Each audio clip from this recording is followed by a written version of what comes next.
Hey guys, so today I'm going to talk about a very serious subject, a more, individually impacting subject of depression. So to start off with, I have to say that the depression I got was eligible for diagnosis and it wasn't caused by environmental or genetic factors, as both of those can cause depression. As far as I know, it wasn't caused by that.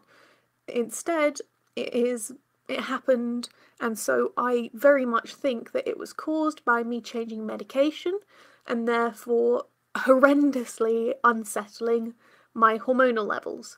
So I can only tell you what I experienced, what I felt, and what worked with me for me on how to deal with it. I can't tell you how you are or should be feeling. So obviously, if you think that you're depressed, you should talk to someone, a GP, obviously your family and the people that love and support you, rather than listening to me on the internet.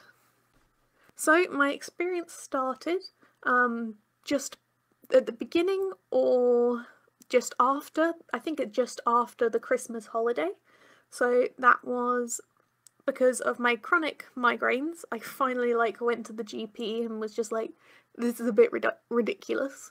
And the thing is that the contraceptive medication that I've been taking for, period regulation and stuff like that, ew, but it was horrendously painful. And anyway, so I was taking it for that reason. No, I'm not getting any. And so if you have the medication I was on and you have migraines, you are at a much higher risk factor for strokes. And you know what? I'd rather not have a stroke, so I had to be changed to the current medication that I'm on. So, I mean, one lucky thing, this medication, it did make me depressed for probably about 2 to 3 months. However, I don't have periods anymore, which is very nice. So, after Christmas, I was back to university, back to normal life, and just every night at 11 p.m. I'd take this medication. And I didn't immediately correlate what happened, what I was feeling emotionally with this. I only worked it out about almost at the end of summer term, because I'm taking psychology, and they were doing a lecture about depression, and it was one of the final lectures before we had exams and essays in, and I was just listening to the diagnosis, or the way that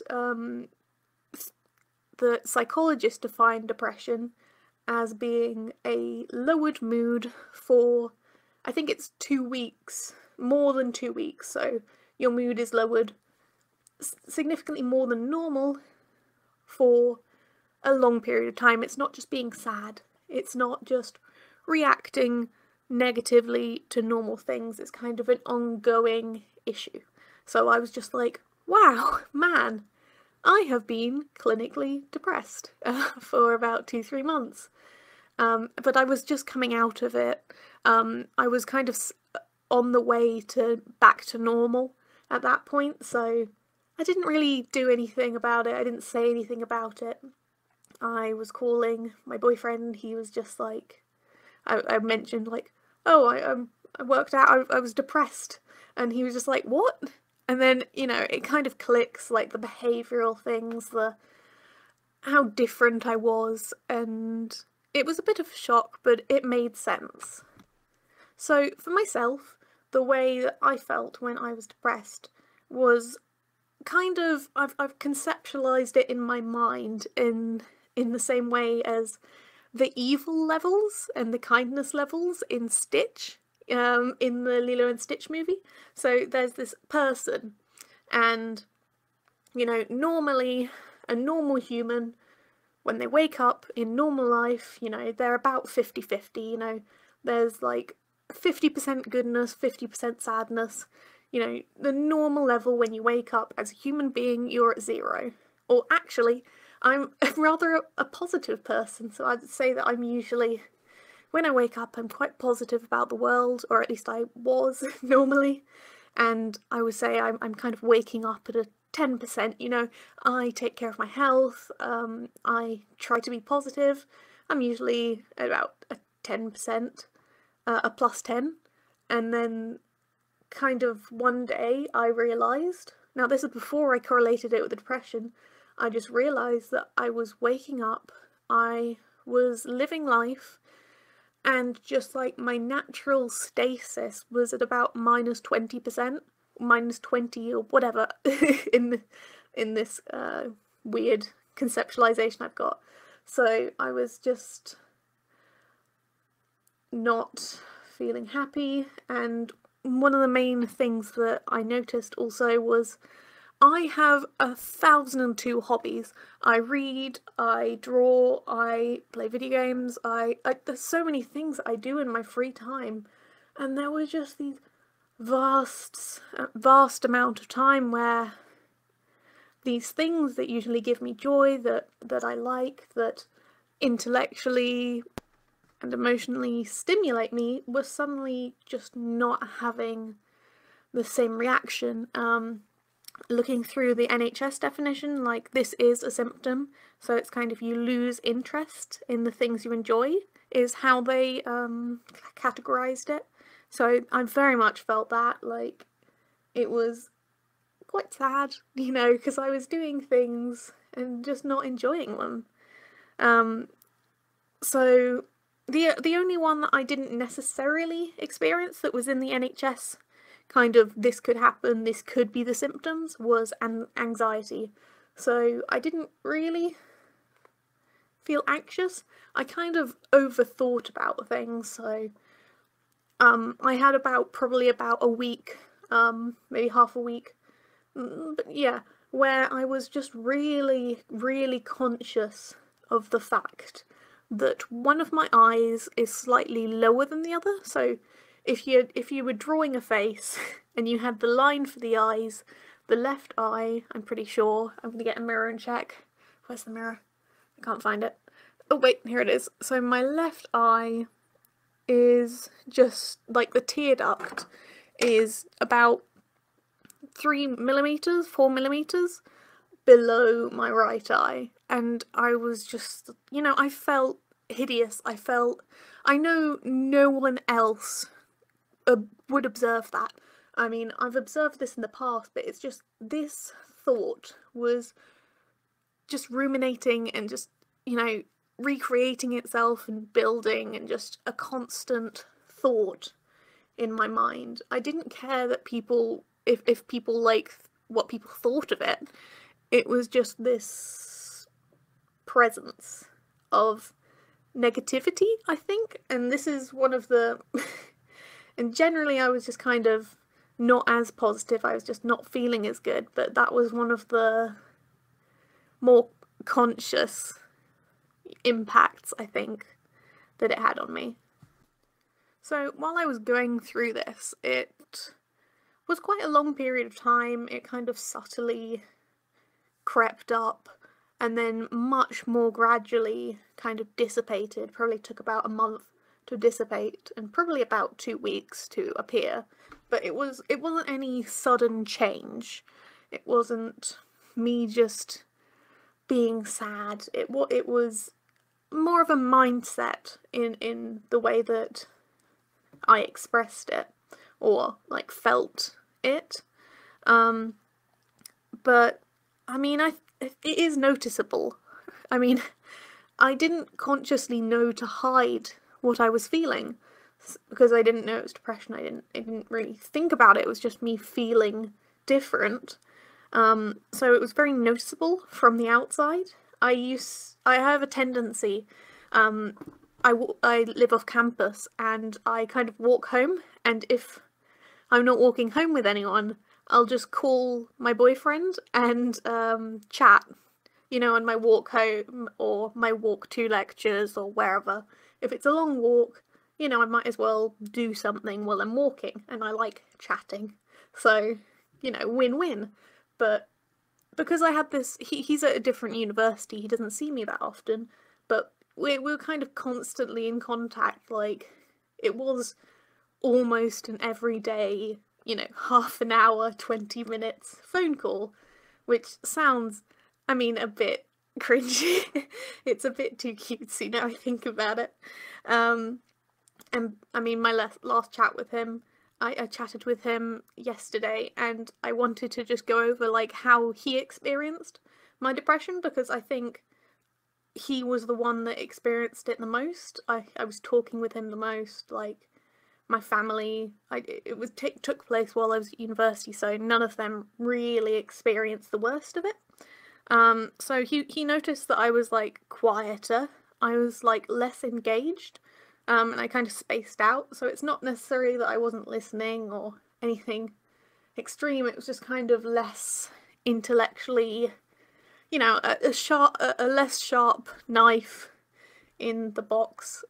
You know, the sharpest tool in the shed, that's what I was thinking of. Yes, Smash Mouth. Kind of less like expressive emotionally, like with my face.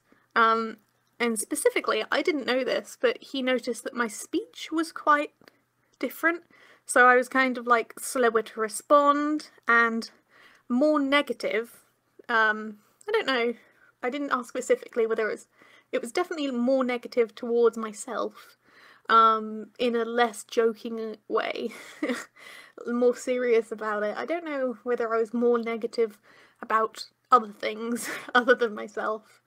I'll ask him and then add that in text, but it was very noticeable, apparently. But also, it's kind of a retrospective thing, like, that could have just been me developing as a person, for all we knew. It's only kind of that, now that I've changed back, and when I noticed, like, that, oh, I was depressed, it was only afterwards that we could really sharply see the impact that it had.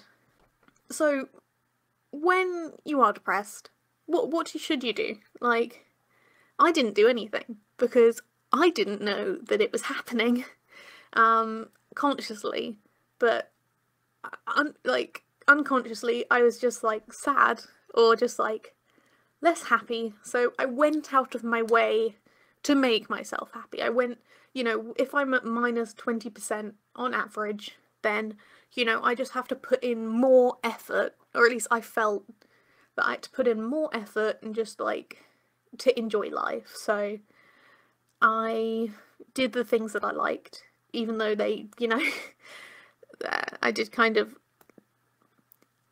like them less. But also the main thing that I was doing was the frequency of the calls with my boyfriend. Like, that very much increased. And just like talking about how I'm feeling, not like suppressing it. And I don't know about, I would love to hear if anyone has any other tips, because I'm sure that if I'd known about it, I could have dealt with it much better.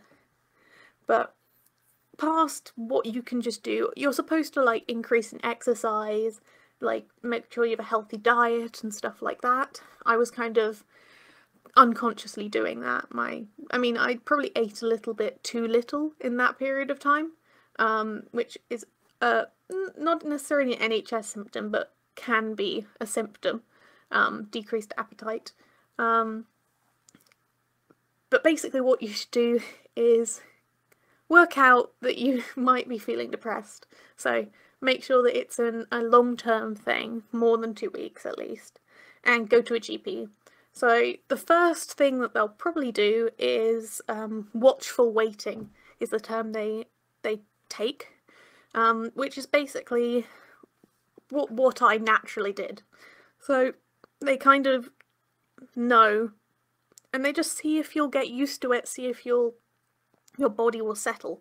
Because the thing is, my hormones were imbalanced, that was causing it, when my body got used to that and kind of started regulating it to kind of bring back the natural homeostasis, it kind of just got back to normal. They will recommend that you change diet, exercise, you know, decrease stress, the things that could be, you know, making you more negative.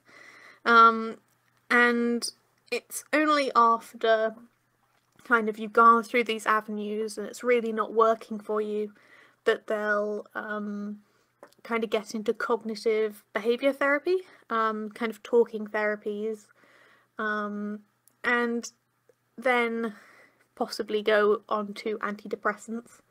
I would say, so my dad's a GP and he has seen so many cases where people with depression, people who are just, or people that are just sad and aren't actually depressed, they expect antidepressants to solve their life problems, essentially.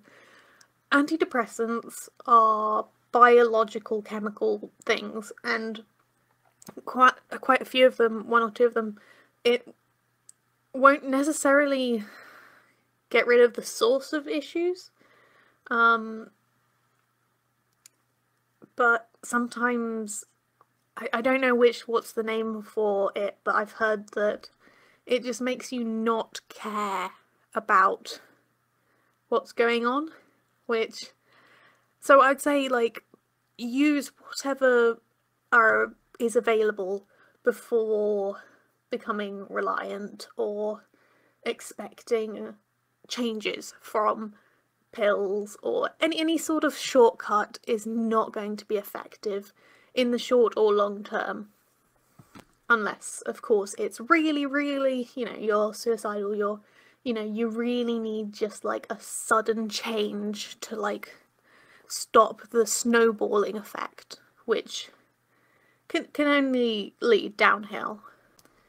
And that kind of comes to the end of the notes that I made. I probably should have explained earlier what my painting is. So in the background, or the foreground, the non-verbal part of this video is my painting of kind of a representation of the emotional levels, kind of, where usually it'd be 50-50. This, you know, the person represented is mostly the blue, and the red's kind of been pushed down, the kind of normal emotional responses. I don't know.